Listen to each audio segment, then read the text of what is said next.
Shalom, nous vous saluons dans le précieux nom de notre Seigneur Jésus-Christ.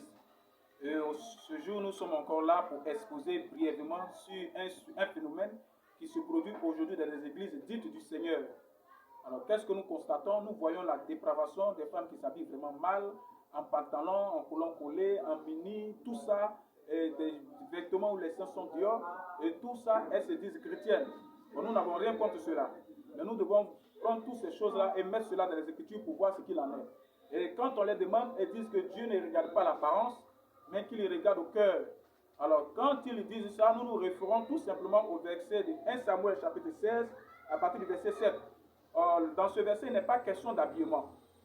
Dans ce verset de 1 Samuel 16, verset 7, il n'est pas question d'habillement, mais plutôt question de choix. Et nous lisons le passage ici. Et l'Éternel dit, vous pouvez lire ça à la maison, 1 Samuel 16, à partir du verset 1 jusqu'au verset 23, vous pouvez lire ça à la maison, mais nous allons lire seulement le verset 7.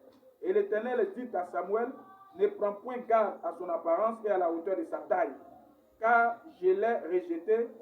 L'Éternel ne considère pas ce que l'homme considère. L'homme regarde à ce qui frappe les yeux, mais l'Éternel regarde au cœur.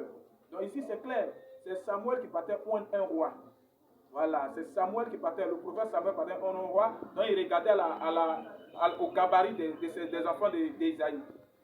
Alors que Dieu avait choisi un petit homme qui était là-bas, qu'on appelait David. Donc ici, il n'était pas question de vêtements. Donc quand les gens disent que Dieu regarde à l'apparence, en se basant sur ce verset, c'est vraiment mal, c'est tordre les Écritures, c'est une mauvaise compréhension.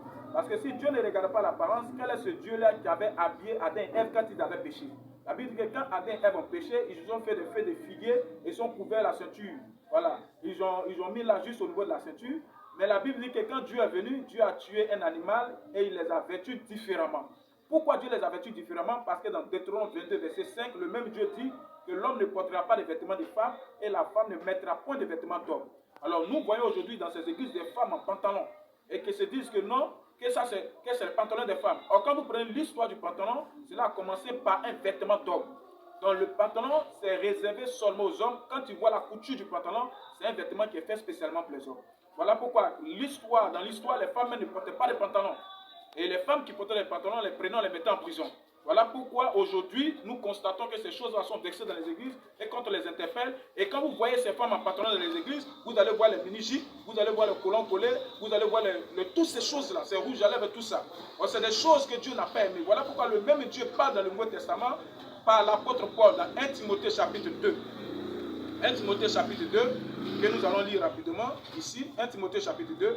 Le verset 9, il dit, je veux aussi que les femmes vêtues d'une manière décente avec pudeur et modestie, ne séparant ni de tresses, ni d'or, ni d'habits somptueuses. Donc le même Dieu ici regarde vraiment, parce que quand Dieu est dans le cœur d'une femme, alors cela produit des choses à l'extérieur. Si Dieu rentre dans le cœur d'une femme, elle aura le goût de porter les mini, les pantalons, toutes ces choses-là d'homme.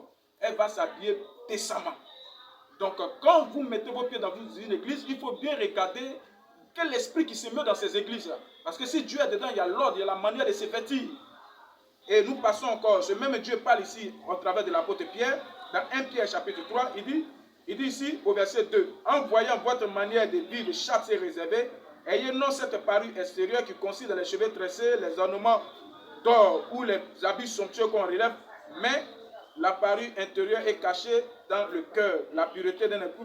Donc voici ce que Dieu dit ici. Donc Dieu ne peut pas se contredire. Si Dieu ne regarde pas l'apparence, il n'allait jamais habiller Adam et Ève quand ils allaient pécher. Ils allaient se promener nus sur toute la terre. Mais Dieu a vu que leur nudité était dehors, il les a vêtus. Et ce même Dieu, dans Deutéronome, dit qu'il y a les vêtements d'hommes et puis il y a les vêtements de femmes.